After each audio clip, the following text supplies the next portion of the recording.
around us. Yes. How can we love ourselves more? Please. Instead of the term, how can we love ourselves more, I'd like to ask, how can we accept ourselves more? That in the way most of us have been socialized, the way in which a child learns, the initial learning, is that the parent is under pressure to socialize the child, to make the child socially functional. And in doing that, they emotionally, whether they intend to or not, reward and punish the child for behaviors. And the result is that when that starts very early, before there is a lot of reasoning process between the parent and the child develops certain emotional feelings that certain ways it is in its natural state are not acceptable. And the result is some feelings of unworthiness or inadequacy or something in most human beings as a result of socialization. Very few people ever come through socialization unscathed in some way or other. I mean, that's not an unfair statement, I don't think. So in a way you could see that ego or personality is in a way built upon, and that's where Freud understood it. He saw that the repression of id or impulse life, because of the way the society has to deal with a child's impulses to get it to be socialized, usually is left with a feeling that somehow I'm bad. I have these things that are not acceptable. And so then you build this social structure, and often what you end up with is a personality that's constantly looking to the world and other people. Do you approve of me? Do you like me? Am I good enough? Am I acceptable to you? And have I achieved enough? And you get an A for effort, and you feel good. And if you don't get the A, it's not like you feel nothing, you feel bad. And it's as if the baseline is negative, not zero. Do you hear the issue that I'm talking about? Now, so that you're constantly using your life experiences as a way to disprove a basic negative feeling about yourself. And that's a very, very common thing in social structure and in human development, in ego development. Now, so many psychological systems, like Freud's system, for example, works primarily with negative going to zero. That's the domain that you work with. Right behind that is where the spiritual dimension begins, and that's a part that looks at the universe and just sees it as it is. It doesn't see when you've got a negative thing, the opposite. When you're trying to undo it, you could undo it by emphasizing the positive. Like if you don't like yourself, you could emphasize, I love myself, which is how do we love ourselves more is the question.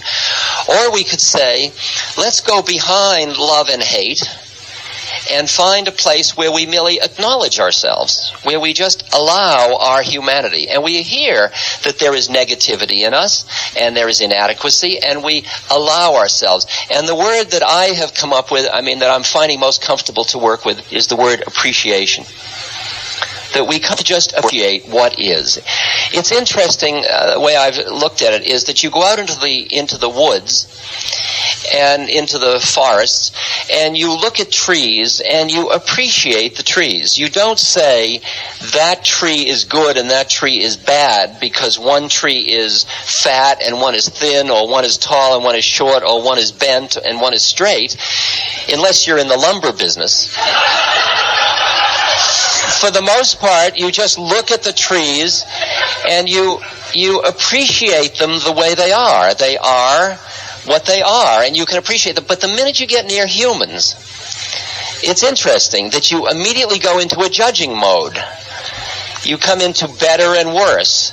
And you do that out of your own insecurity. You do that out of your own need constantly to be reassuring yourself. So you're saying that person is got more hair than I do, or that person is see, that's the one I picked. So I wonder why. That, or you go into, you find dimensions constantly judging and equating. Am I as good as? Am I equal to? Am I as good a mother? Am I as beautiful a woman? Am I as effective a worker? Am I whatever it is, whatever dimension? And you get caught in constantly living in a judging realm. And if you start to practice seeing people as trees, I don't mean in the, in the sense of just appreciating what they are, including yourself. You're just starting to appreciate yourself, appreciate your humanity. Like when I'm supposed to be, I'm Ram Dass, and I've worked on myself, and I'm supposed to be equanimous, loving, present, clear, compassionate, accepting. Oftentimes, I get tired, I'm angry, I'm petulant, I'm closed down. Now, for a long time, I'd get into those states, and I would feel really embarrassed, because that isn't who Ram Dass is supposed to be. So I would appear like I was warm, charming, equanimous, compassionate, and there was deviousness and deception involved. And then I realized that's bad business, because that cuts us off from each other. And I had to risk my truth.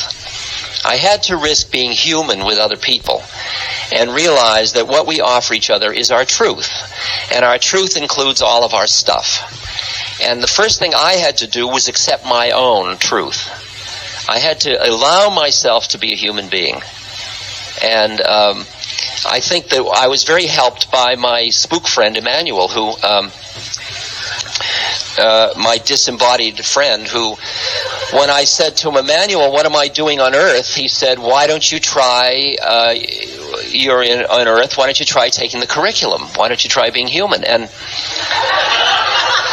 I had always assumed the way to God was to deny your humanity and embrace your divinity. And then I realized that the way to truth might be through acknowledging the fullness of where I found myself to be, which was my humanity and my divinity. And not wallow in it, but acknowledge it. And not reverence it or judge it. Just appreciate it. Just allow it. Allow my humanity.